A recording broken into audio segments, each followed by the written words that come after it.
हूं मृत्युंजय कुमार झा और हमारा खास शो बाजार अगले हफ्ते में आपका स्वागत है।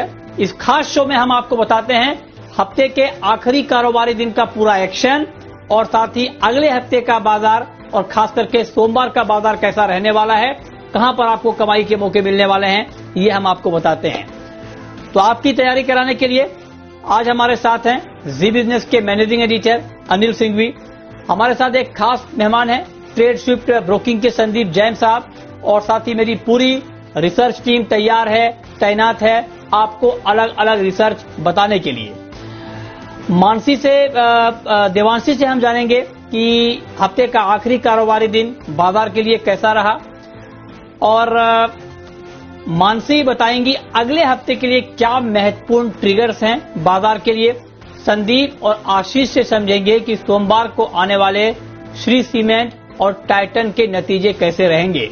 लेकिन सबसे पहले आपको दिखाते हैं कि शुक्रवार का बाजार कैसा रहा है। तो हफ्ते का आखिरी कारोबारी दिन मार्केट में दिन भर सीमित दायरे का कारोबार होता रहा।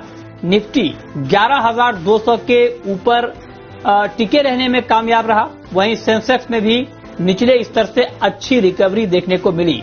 बैंक निफ्टी में भी 100 अंकों की बढ़त दिखी। ऑटो, मेटल और बैंकिंग शेयरों में सबसे ज्यादा खरीदारी देखने को मिली, जबकि आईटी और फार्मा शेयरों पर दबाव रहा। आईटी इंडेक्स में 1% तक की गिरावट रही। वहीं सर्किट फिल्टर बदलाव वाले शेयरों में आज एक्शन देखने को मिला। और अब आपको बताते हैं कि हफ्ते के आखिरी कारोबारी दिन विदेशी निवेशकों ने और घरेलू निवेशकों ने कितनी खरीदारी या बिकवाली की है, यह आंकड़ा जरा आप देख लीजिए। तो कैश मार्केट में एफआईआईज ने करीब 397 करोड़ रुपए की खरीदारी की है।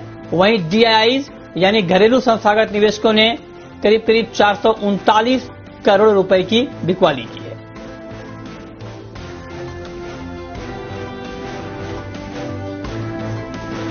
और अब रुक करते हैं बाजार पर एडिटर स्टेक का और ये बताने के लिए हमारे मैनेजिंग एडिटर अनिल सिंघवी हमारे साथ बने हुए हैं। अनिल जी, आपका बहुत बहुत स्वागत है। हफ्ते का आखिरी दिन बाजार के लिए फ्लैट साबित हुआ, फ्लैट बंद हुए मार्केट। इस सत्र को आप कैसे देखते हैं?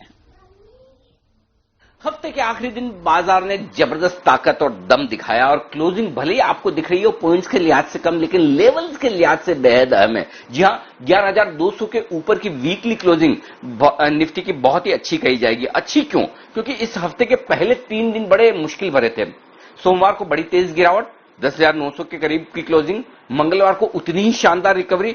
बुधवार को दिन के दौरान भयंकर उतार चढ़ाव। गुरुवार को क्रेडिट पॉलिसी और साथ ही वायदा कारोबार की एक्सपायरी का दबाव और शुक्रवार को बाजार मजबूती के साथ बंद होना दिन के उच्चतम स्तरों की तरफ। ये वोलेटाइल वीक में अच्छी क्लोजिंग बाजार की ताकत दिखाता है। अदरवाइज ये कि ट्रेंडिंग मार्केट में तो हर रोज आप थोड़ा थोड़ा बढ़ी जाते हैं, कौन सी बड़ी बात है। लेकिन जो हफ्ता मुश्किल भरा हो वहां पर अगर आप क्लोजिंग दमदार दें तो ये दिखाता है कि वाकई में ताकत है बाजार में और नीचे जाने से इनकार कर रहा है। दूसरी बात, आज की क्लोजिंग की सबसे बढ़िया वजह यह भी कि जब हम बंद हुए डाउ फ्यूचर्स 150 पॉइंट नीचे ट्रेड कर रहे हैं। अब डाउ फ्यूचर्स 150 पॉइंट नीचे, वीकेंड है, उसके बावजूद खरीदने वालों में कॉन्फिडेंस है कि नहीं सोमवार को ऊपर खुलेंगे, इसलिए तो 3:30 बजे आप खरीद रहे हैं भाई। तो ये कॉन्फिडेंस, ये जो जोश है, ये पॉजिटिविटी है, ये बाजार का अंडरटोन यानी कि अंदर जो ताकत है वो दिखाती बेहद मजबूत। अब निफ्टी से ज्यादा मजबूत बैंक निफ्टी रहा क्लोजिंग के लिहाज से भी और दिन में भी। 21,750 पिछले 5-7 दिनों में 3-4 बार ऐसा हो गया कि 21,650 के आसपास आते हैं, वहां बंद हो जाते हैं, फिर थोड़ा नीचे जाते हैं, थोड़ा ऊपर जाते हैं, वही अटके रहते हैं। आज बड़े दिनों बाद वापस से उसके ऊपर क्लोजिंग मिली 21,750 की। भले ही 100 पॉइंट ऊपर हो, लेकिन ये अगले हफ्ते के लिए टोन सेट कर रही है। तो कुल मिलाकर अच्छी क्लोजिंग निफ्टी बैंक निफ्टी में। और दूसरी बात जो बहुत अच्छी थी, मिड कैप स्मॉल कैप शेयरों में फिर से कॉन्फिडेंस और जोश आ गया। Mid cap small cap stocks आज अच्छी मजबूती के साथ ट्रेड करते हुए दिखे। एक बड़ा फायदा यह भी मिला कि भाई एक्सचेंजेस ने 600 ऐसे स्टॉक हैं उनके सर्किट फिल्टर में बदलाव किए और सर्किट लिमिट खोल दी।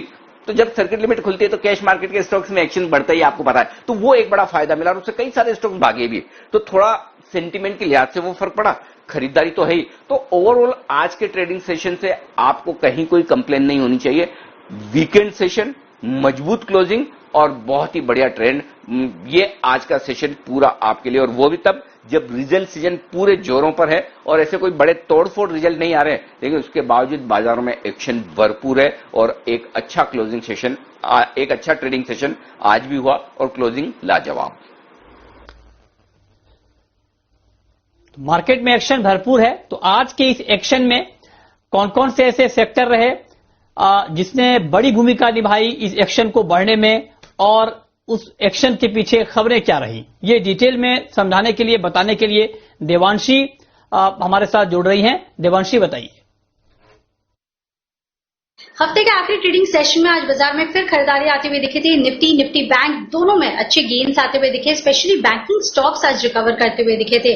निफ्टी की अगर बात करें तो आज के ट्रेडिंग सेशन में पेंट स्टॉक्स, एशियन पेंट्स आज टॉप गेनर बनता हुआ दिखा। इसके अलावा बजाज फाइनेंस में आज खरीदारी आती हुई दिखी। यूपीएल, इंडसइंड बैंक, ये कुछ स्टॉक्स थे जो निफ्टी में टॉप गेनर्स की सूची में थे। लूजर्स की सूची में टाइटन नतीजों से पहले यहाँ पे गिरावट देखने मिली थी। एचसीएल टेक और ओवरऑल आईटी स्टॉक्स में आज दबाव के साथ ट्रेड होता हुआ दिखा। सन फार्मा में आज दबाव के साथ ट्रेड होता हुआ दिखा था। तो ये कुछ स्टॉक्स थे जो टॉप लूजर्स थे।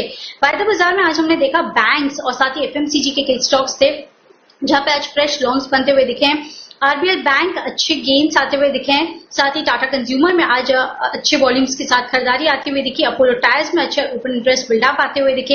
एसआरएफ में भी अच्छे गेन्स बनते हुए दिखे हैं। साथ ही आप देखिए जो पीएसयू बैंक से यहाँ पे आज अच्छी खरीदारी थी। Bank of Baroda, PNB, bank of India, UCO bank, ये सारे स्टॉक्स आज हरे निशान के साथ ट्रेड करते हुए, और साथ ही एफएमसीजी स्टॉक्स यहाँ पे आप देखिए इमामी के नतीजे आने के बाद अच्छी गेन्स आते हुए दिखे। कोलगेट, ब्रिटानिया, ज्योति लैब्स, ये कुछ स्टॉक्स और डाबर भी यहाँ पे अच्छी खरीदारी आती हुई दिखी। पेंट स्टॉक्स यहाँ पे आप नजर कीजिए, Asian Paints, Shalimar Paints, Berger, Kansai Nerolac, Akzo Nobel, ये आज के हीरो स्टॉक्स बनते हुए दिखे जहां पे अच्छे गेन्स आते हुए दिखे, अच्छे वॉल्यूम्स के साथ खरीदारी आती हुई दिखी है। और इसके अलावा जी बिजनेस के जो हिट कॉल्स हैं जो हम आपको लगातार जी बिजनेस पर सुझाते रहते हैं, यहाँ पे नजर कीजिए।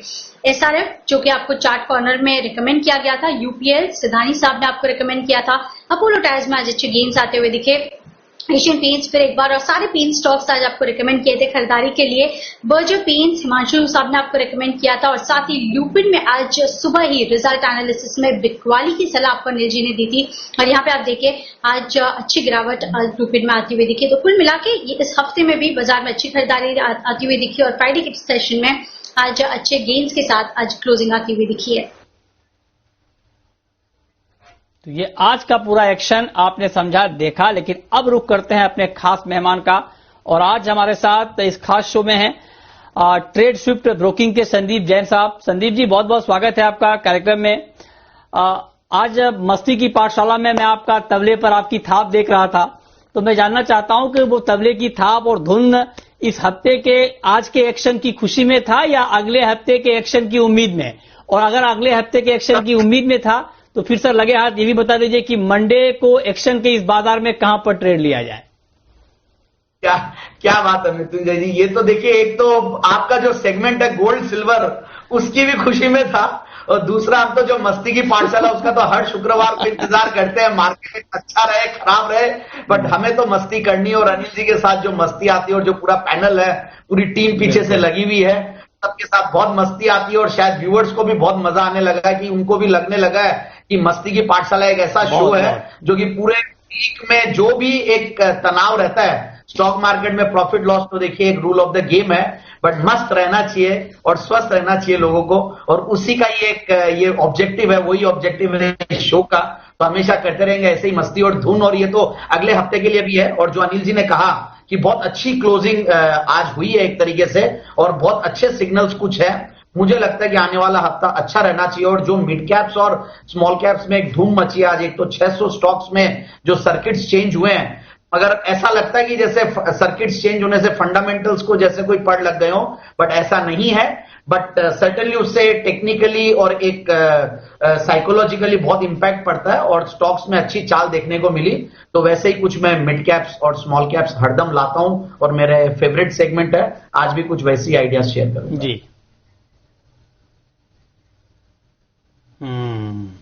ठीक बात है। तो सर, अब जब आपको बाजार पर इतना भरोसा है और आपको लगता है कि बहुत एक्शन भरा मार्केट आगे भी रहने वाला है, तो फिर मंडे के लिए क्या ट्रेड लिया जाए, और मंडे को पोजिशनल ट्रेड क्या लिया जाए? मतलब 2 ट्रेड मंडे को लेना हो, एक तो इंट्राडे के लिए और दूसरा पोजिशनल, तो ये दोनों ट्रेड सर जरा बता दें, फिर हम चर्चा को आगे बढ़ाएंगे। बिल्कुल बिल्कुल, मंगलम सीमेंट, ये स्टॉक मैंने इसी शो में पहले पोजिशनल पिक के तौर पे दिया था और सीमेंट स्टॉक्स वैसे भी बहुत अच्छा कर रहे हैं और ये मंगलम सीमेंट काफी मोमेंटम में है, तो इंट्राडे के लिए इस स्टॉक को लिया जाए 213 215 के टारगेट के लिए और 195 का स्टॉप लॉस। और दूसरा पोजिशनल पिक के तौर पे मैंने कई बार फर्टिलाइजर स्टॉक्स के बारे में काफी जिक्र किया है और काफी स्ट्रांग लगते हैं फर्टिलाइजर स्टॉक्स में, जैसे कि जीएनएफसी है, बहुत जबरदस्त रिजल्ट्स आए, वैसे ही आरसीएफ के बहुत अच्छे रिजल्ट्स आए और आरसीएफ आज बहुत बढ़िया क्लोजिंग दिया है, काफी फेस कर रहा था, तो मुझे लगता है कि RCF can be a very good buy और 51 रुपए के लगभग है, 57 से 61 रुपए के टारगेट्स के लिए स्टॉक को लिया जाए और 48 रुपए का स्टॉप लॉस लगाएं।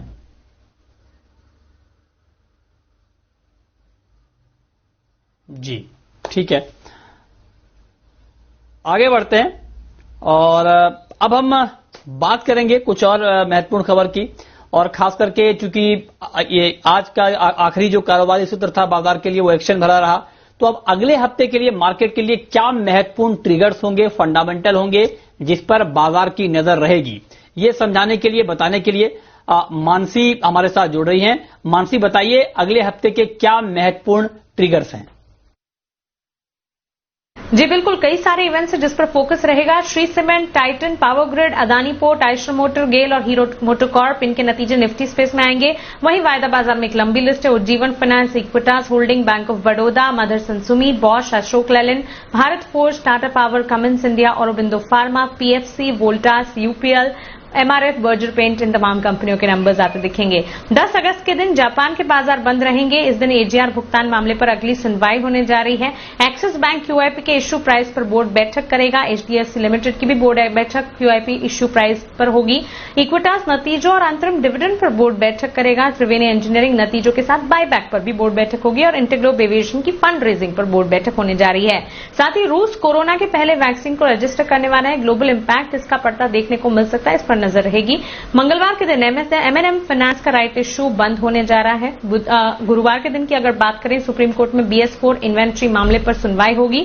13 अगस्त के ही दिन यानी कि बुधवार को एक्सचेंजिंग सोल्यूशन डीलिस्टिंग ऑफर पर विचार करने के लिए एक बोर्ड बैठक करने जा रहा है। अंत में शुक्रवार का दिन यानी कि 14 अगस्त एनसीएलटी में सुनवाई होगी वेरॉक इंजीनियरिंग की। दरअसल वेरॉक लाइटिंग सिस्टम और वेरॉक इंजीनियरिंग के विलय को लेकर एनसीएलटी में सुनवाई होने जा रही है, जिसकी सुनवाई 14 अगस्त को होगी। आरबीआई की बोर्ड बैठक भी फोकस में रहेगी इस दिन और आईसीआईसीआई बैंक की एजीएम भी होने जा रही है।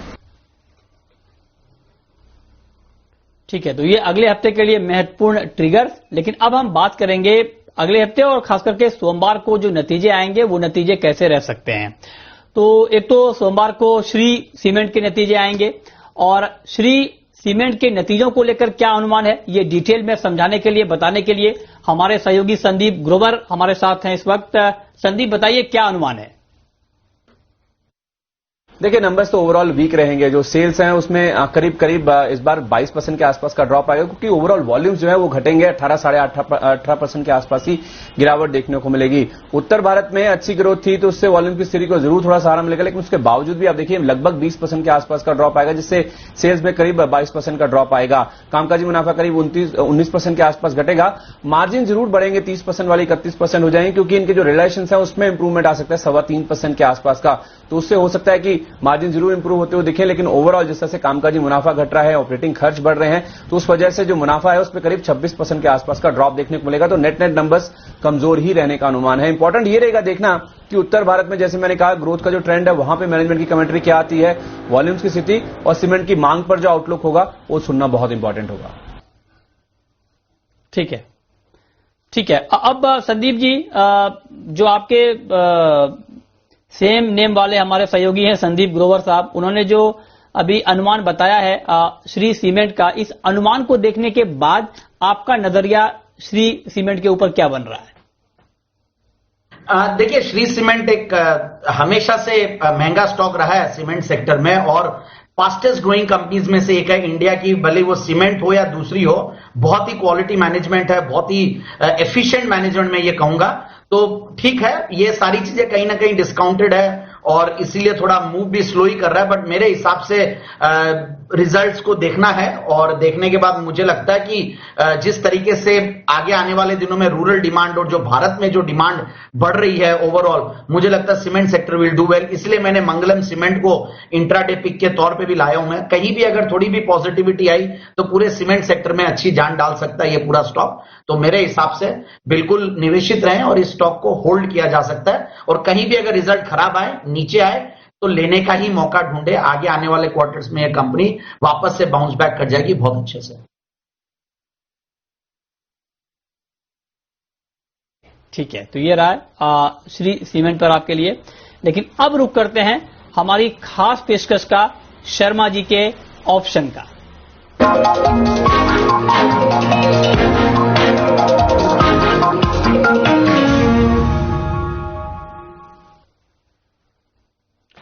और ऑप्शन का ये ट्रेड बताने के लिए हमारे साथ हैं एचडीएफसी सिक्योरिटीज के वीके शर्मा साहब। सर बहुत बहुत स्वागत है आपका कार्यक्रम में। बताइए सर, मंडे का बाजार ऑप्शन ट्रेड के लिहाज से कैसा रहेगा और मंडे को ऑप्शन में कहां पर ट्रेड लिया जाए? जी नमस्ते मृत्युंजय और आपके सभी दर्शकों को। अशोक लीलैंड और ब्रिटानिया, ये दो ऑप्शंस मैं आपके दर्शकों के लिए लेके आया हूं। अशोक लीलैंड टाटा मोटर्स के पीछे पीछे आज चला है और इसके अंदर थोड़ी तेजी, मामूली तेजी देखी गई है। तो यहाँ पे मैं सजेस्ट कर रहा हूँ कि अगस्त का 50 सीरीज का कॉल लिया जा सकता है, ₹2.65 पे, और स्टॉप लॉस रखें ₹2 और टारगेट रहेगा ₹3.90। दूसरी तरफ ब्रिटानिया भी एक बार वापस चल पड़ा है, तो इसका भी अगस्त का 4000 का कॉल लिया जा सकता है। ₹88.15 पे लास्ट ट्रेडिंग थी, जो भाव खुले वहां पे आप ले सकते हैं। स्टॉप लॉस रखे ₹68 और टारगेट रहेगा 128 का। थोड़ा बहुत प्राइस ऑप्शन का चेंज हो सकता है बिकॉज बीच में 2 दिन छुट्टी के हैं, पर जो भी है आप स्टॉप लॉस अवश्य रखें। जय हिंद। जी बहुत शुक्रिया सर आपका ऑप्शन का ये ट्रेड बताने के लिए। अब वक्त है एक ब्रेक का, और ब्रेक के बाद आपको बताएंगे कि सोमवार के बाजार में आपकी स्ट्रेटेजी क्या होनी चाहिए और लंबे समय के लिए इस मार्केट में आपको कहां पर पैसा लगाना चाहिए, ये हम आपको बताएंगे ब्रेक के बाद। आप बने रहिए हमारे साथ।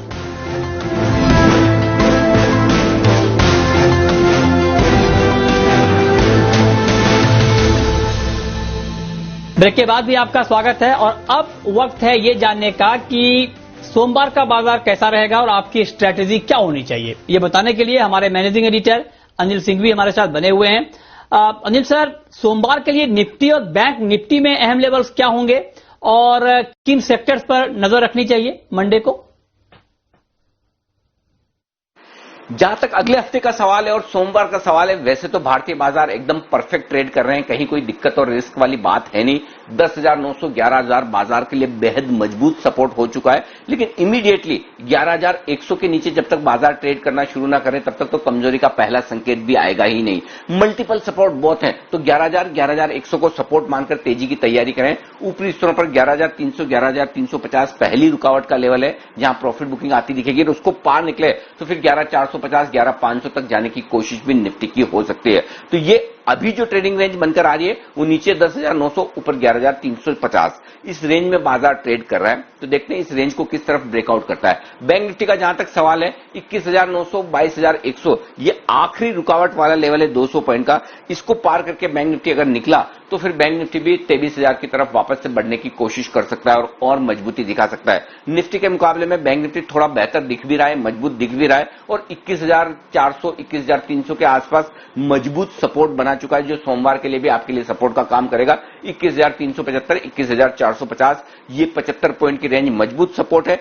21,900 22,100 ऊपरी लेवल है, इसके पार निकलने पर बड़ी तेजी बनेगी। फैक्टर्स जो आपको ध्यान में रखें, पहला तो डेफिनेटली ग्लोबल मार्केट्स हैं ही, वहीं से आपको बेहतर संकेत आते हुए दिखेंगे, लेकिन ग्लोबल मार्केट्स के संकेत अगर आपके लिए बहुत अच्छे नहीं है तब भी डरने घबराने की जरूरत नहीं। स्टेबल ग्लोबल मार्केट्स भी भारतीय बाजारों को ऊपर ले जाने के लिए काफी है। अंदर ताकत है और बाजार मजबूती से आगे बढ़ रहे हैं, ऐसे में स्टेबल मार्केट भी हमारे लिए काम कर जाएंगे और धीमे धीमे बाजार ऊपर जाएंगे। बाय ऑन डिप्स की रणनीति रखें। कैश मार्केट के स्टॉक्स में एक्शन अभी भी कम होने वाला नहीं है, वहां भी खरीदारी बरकरार रहेगी, वहां आपको अगले हफ्ते भी भरपूर मौके मिलेंगे। बहुत शुक्रिया सर आपका मंडे के लिए ये स्ट्रेटेजी बताने के लिए। अब संदीप जी आपसे सर मेरा एक सवाल ये होगा कि मंडे को जब मार्केट ओपन होगा तो लॉन्ग टर्म के इन्वेस्टर को इस बाजार में कहां पर इन्वेस्ट करना चाहिए?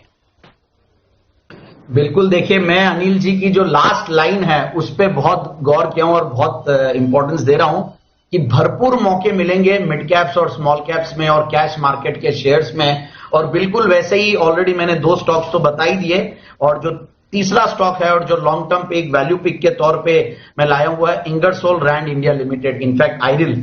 और इंगरसोल इनकॉर्पोरेटेड की ये सब्सिडियरी है, एक एमएनसी कंपनी है, जबरदस्त कंपनी है, और ये स्टॉक मैंने पहले भी रेकमेंड किया हुआ है, ऐसा नहीं है, और काफी बार टारगेट भी अचीव हुए हैं। बट अगेन वैसे देखा जाए तो ये स्टॉक एक अंडर परफॉर्मर रहा है मार्केट को अगर कंपेयर करें पिछले पूरे 3-4 महीने में जो नीचे के लेवल से जो रैली आई है वहां से अभी भी ये बहुत ज्यादा चला नहीं है।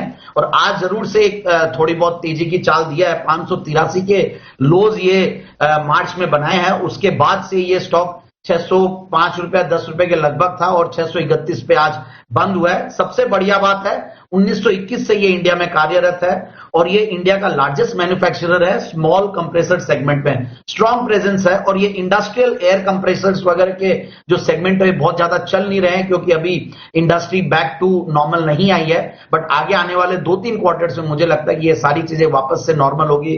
जिस तरीके से सरकार एग्रेसिवली अनलॉक की तरफ भी वो हो रखी है, एक्शन में आ रखी है, तो मुझे लगता है। और रिसेंटली ये कंपनी ने 202 रुपए पर शेयर का डिविडेंड भी दिया हुआ है, तो मुझे ओवरऑल बहुत इन्वेस्टर फ्रेंडली कंपनी लगती है। और 52 वीक लोज के आसपास काम कर रही है। रिटर्न ऑन कैपिटल एम्प्लॉयड करीब 1617 का है। और अगर आप ग्रोथ देखें पिछले 3 साल की प्रॉफिट की ग्रोथ तो करीब 9-10% के लगभग है। ये सब फंडामेंटल्स बहुत बढ़िया है, बिल्कुल इस स्टॉक को लिया जाए। और 730 का पहला टारगेट और 750 का दूसरा टारगेट, बिल्कुल इस स्टॉक को होल्ड किया जा सकता है और बिल्कुल लिया भी जा सकता है। ओके, तो ये 2 टारगेट आपको दिए गए हैं। लेकिन अब आपको बताते हैं ऑप्शन का एक और ट्रेड, और ये ट्रेड बताने के लिए हमारे साथ हैं ChaseAlpha.in के विश्वेश चौहान। विश्वेश जी बहुत बहुत स्वागत है आपका। बताइए मंडे को आपके हिसाब से ऑप्शन में कहां पर ट्रेड लिया जाए? Good evening Mrityunjay. देखिए मेरा ऐसा मानना है कि एक चीज तो आपको एक्सेप्ट करनी होगी कि मार्केट ब्रॉड रेंज में है और वो lower end of the range में सपोर्ट आता है और एट द सेम टाइम 11,300 के आसपास सेलिंग आता है। आज कुछ ऐसे सिग्नल्स आए थे सिलेक्ट PSU बैंकिंग और प्राइवेट सेक्टर बैंक में जो इंडिकेट कर रहे हैं कि शायद एक बार के लिए वापस ऊपर की अटेम्प्ट होगी। तो मेरा जो पहला ट्रेड है वो ऑप्शन का ट्रेड है और वो है इंडसइंड बैंक में। इंडसइंड बैंक में मुझे ऐसा लग रहा है कि यहाँ से एटलीस्ट 15% का मूव देखने मिल सकता है, क्योंकि ये स्टॉक देखेंगे तो 485-60 की रेंज में ट्रेड कर रहा है पिछले 2-3 महीनों से। तो यहाँ पे 520 की कॉल जो 25 रुपए पे क्लोज हुई उसको लेना चाहिए, 10 रुपए का स्टॉप लॉस रखना चाहिए। इसमें मुझे लगता है 40 और 50 ये 2 लेवल टारगेट आप एक्सपेक्ट कर सकते हो आने वाले सेशन में। तो ये एक पहला ट्रेड है मेरी ओर से जो है ऑप्शन में इंडसइंड बैंक का 520 का कॉल ऑप्शन। ठीक है, और कोई ट्रेड बताना चाहेंगे? आपने पहला ट्रेड बोल दिया तो दूसरा ट्रेड सर कोई विश्वेश जी? बिल्कुल अमित जी, दूसरा ट्रेड है मेरी ओर से वो है सेंचुरी टेक्सटाइल। और सेंचुरी टेक्सटाइल में ऑप्शंस इतने लिक्विड नहीं होते हैं, इसलिए मैंने डायरेक्टली फ्यूचर में रिकमेंड किया है। लेकिन जून के मंथ से सेंचुरी टेक्सटाइल का अगर आप रेंज प्लॉट करोगे तो 320-290 की रेंज में था और कहीं आज पहली बार प्राइस वॉल्यूम OI का इस तरह से कॉम्बिनेशन बना है कि ओवरऑल 300 वाला 327 हो गया। सो ऑलमोस्ट 10% स्टॉक रैली किया, open is equal to low है। आज फुटफॉल रेशियो स्टॉक का देखेंगे तो 0.24 के आसपास है। 42% OI एडिशन हुआ है फ्यूचर में और स्ट्रांग वॉल्यूम के साथ। मुझे ऐसा लग रहा है बड़ा ब्रेकआउट हो सकता है यहाँ पे सेंचुरी टेक्सटाइल में। तो सेंचुरी टेक्सटाइल का मंडे को फ्यूचर बाय करना चाहिए 322-320 के आसपास। 310 का स्टॉप लॉस रखिए। मुझे लगता है 335 और 345 ये 2 टारगेट आप एक्सपेक्ट कर सकते हो सेंचुरी टेक्सटाइल में। ठीक है, बहुत शुक्रिया विश्वेश जी आपका, संदीप जी आपका, और साथ ही मेरी पूरी रिसर्च टीम का बताने के लिए कि फ्राइडे का मार्केट कैसा रहा और मंडे का मार्केट कैसा रहने वाला है, कहां पर कमाई के मौके बनने वाले हैं। तो फिलहाल इस बुलेटिन में इतना ही। वक्त है ब्रेक का, ब्रेक के बाद भी खबरें लगातार जारी हैं। नमस्कार।